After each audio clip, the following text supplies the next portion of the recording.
오늘은 신상을 준비하는 과정을 담아 보았는데요.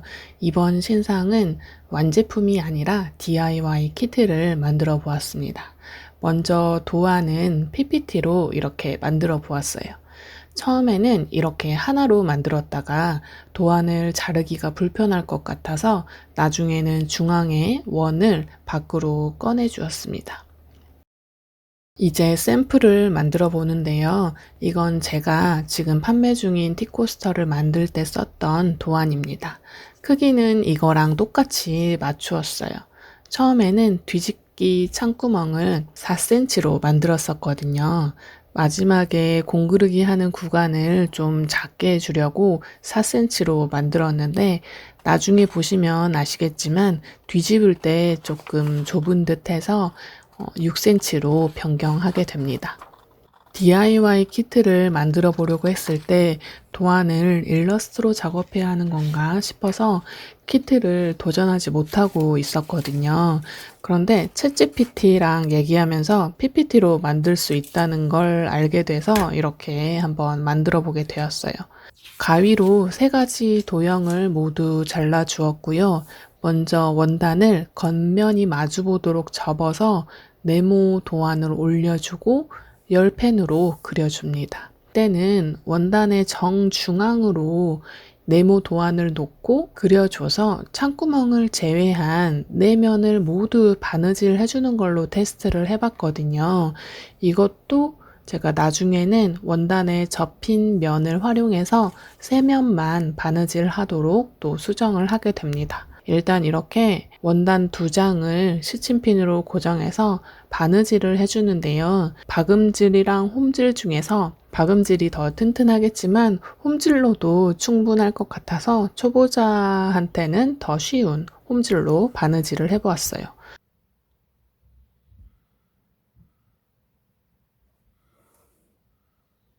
바느질을 다 한 후에 시접은 1cm 정도만 남기고 원단은 잘라줍니다. 이것도 고민을 했는데요. 바느질 한 후에 가위질이 아예 필요 없게 처음부터 시접을 계산해서 딱 맞게 재단을 한 원단을 넣을까도 고민을 했어요. 그런데 저는 생각해 보기를 이 키트를 구매하시는 분들은 어느 정도 만드는 걸 즐기는 사람이라고 생각하거든요. 그래서 이 정도 가위질은 있어도 괜찮지 않을까 생각해서 약간 여유를 두고 재단해서 드리는 것으로 결정했습니다. 그리고 나서 이제 접착솜을 재단해 줄 건데요. 저는 접착솜을 사각형으로 재단을 해서 넣어 드리려고 계획하고 있어요. 지금 자를 때는 접착솜을 재단선보다 그냥 여유있게 대충 원으로 잘랐거든요. 이렇게 해도 뭐 전혀 결과물에는 지장이 없어서 맨 처음 만든 티코스터는 이렇게 테스트를 했는데 나중에는 여러 번 만들어주면서 딱 원형 도안에 맞춰서 잘라주는 것으로 수정을 했습니다. 그 다음은 접착솜을 중앙에 올려놓고 다림질을 해서 부착을 해줍니다. 그리고 창구멍을 통해서 뒤집어 주는데요. 이때 4cm로 창구멍을 만들었더니 뒤집을 때 좀 힘들더라고요. 그래서 이 다음 거는 6cm로 도안을 수정했습니다. 모서리도 잘 정리해 준 뒤에 이제 컵을 올려놓는 동그란 부분을 그려주는데요. 먼저 중심점을 원단에 찍어주고요. 원형 스티치 도안의 중심점이랑 맞춘 뒤에 원을 그려줍니다. 그리고 홈질로 선을 따라서 바느질을 해주는데요.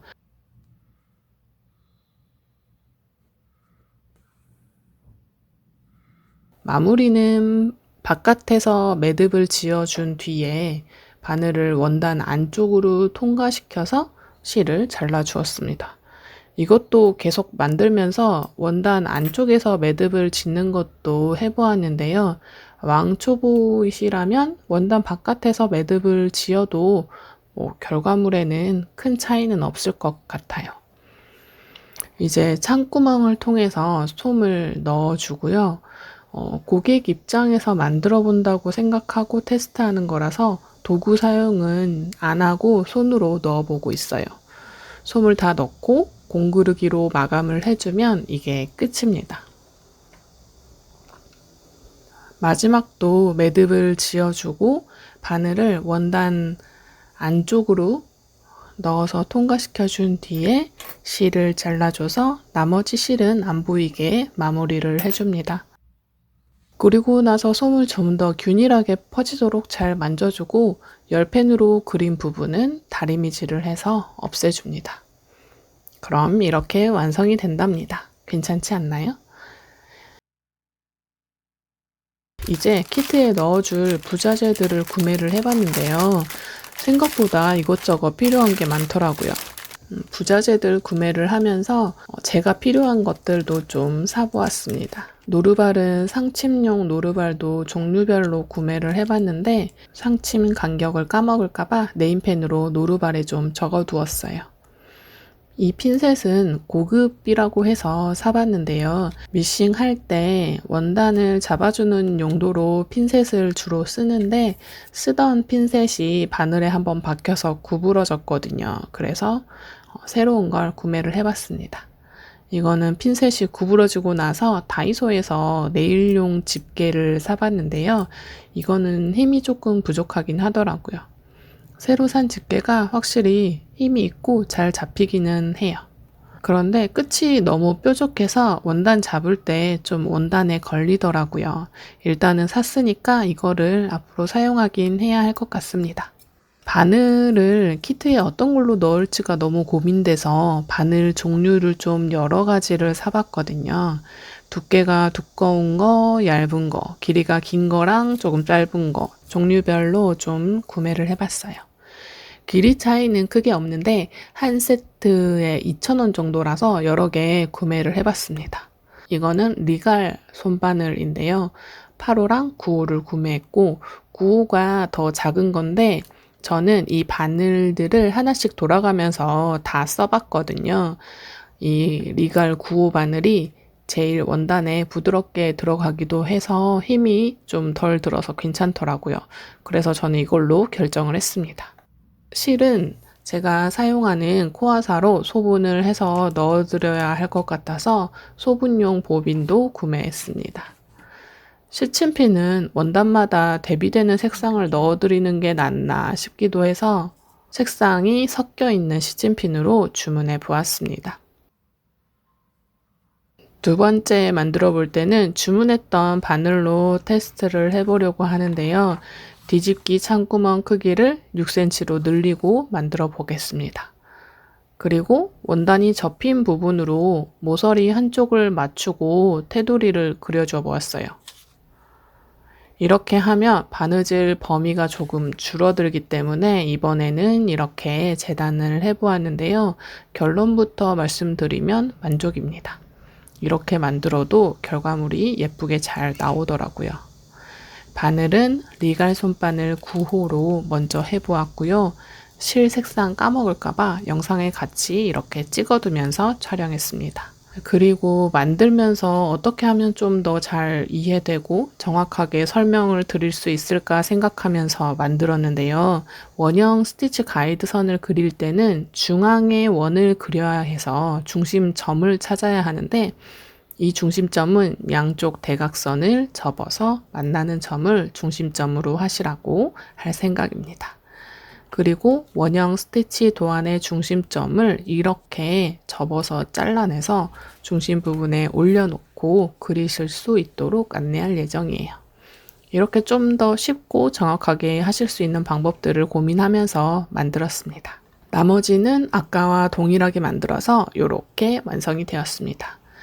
그 다음 또 다른 바늘을 사용해서 연노랑 체크 원단도 만들어 봤는데요. 이 바늘도 일제 바늘이고 8콘이라고 적혀 있더라고요. 2호인데 두께가 좀 더 두꺼워서 바늘이 짱짱하긴 해요. 그래서 아까 리갈 바늘보다는 좀 더 빡빡한 느낌이 나더라고요. 그리고 이번 거부터는 접착솜도 제대로 그려서 재단해서 만들어 보았습니다. 여유있게 재단하셔도 된다고 설명해 드리느니 그냥 딱 정해놓고 정확하게 안내해 드리는 게 낫겠다 판단했어요. 연노랑 체크도 완성을 하면 이렇게 됩니다. 이쯤 되면 제 눈에만 예쁜 건가 싶고 판단력이 흐려집니다. 불을 끄니까 뭔가 분위기 있지 않나요? 이번엔 머스타드 색상이고요. 크라운 비즈 바늘을 사용해 봤어요. 이것도 부드럽고 좋은데 바늘 구멍이 좀 작은 편이라서 실을 끼우기가 편하지는 않아요. 제가 혼자 쓰는 용도로는 아주 좋을 것 같은데 키트에 넣을 용도는 아닌 것 같았습니다. 이번에는 시침핀을 그려놓은 선을 기준으로 수직이 되도록 시침핀을 꽂아봤어요. 그리고 바느질 시작을 원단 끝보다는 1cm 정도 들여와서 시작을 하고 다시 되돌아가는 방법으로 해보았습니다.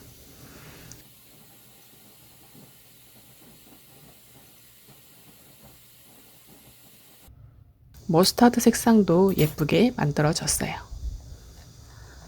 다음은 민트 색상이고요. 리갈 8호 바늘로 만들어 보았어요. 9호보다 굵기와 길이가 더 큰 바늘이에요. 그래서 이것도 9호랑 비교했을 때는 살짝 더 뻑뻑하더라고요.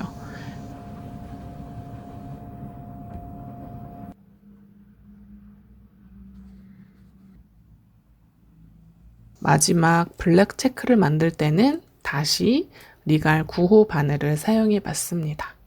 역시나 리갈 9호가 저는 가장 마음에 들었어요.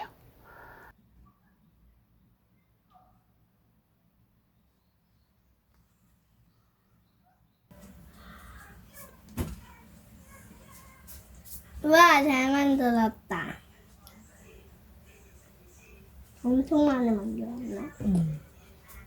이거 당근에 올려서 팔아봐. 그러면 좀 예뻐서 잘 살 것 같아. 그래? 무슨 색깔이 제일 마음에 들어? 쟤는 이거. 민트? 왠 좋아요? 왜? 왜냐면 제가 민트 초콜릿 좋아하죠. 빨리 마무리하고 싶어서 아이들 있을 때 바느질을 좀 하려고 했더니 이렇게 절 부르네요. 응? 아유, 알겠습니다. 급해? 빨리 가. 체크 원단은 이렇게 좀 마무리를 짓고요. 조금 아쉬워서 제가 판매하고 있던 티코스터 원단 2가지를 더 추가해서 만들어 보았습니다. 이 원단은 만들어 놓으면 참 예쁜 원단인데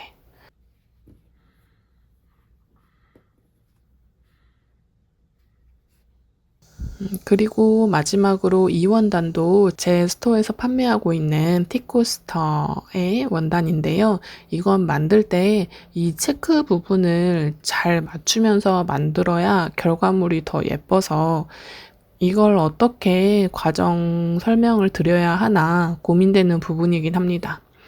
이렇게 세로 라인을 맞추고 나서 가로 라인도 다시 맞추고 손으로 좀 잡아당겨가면서 만들어야 체크 무늬가 삐뚤어지지가 않거든요.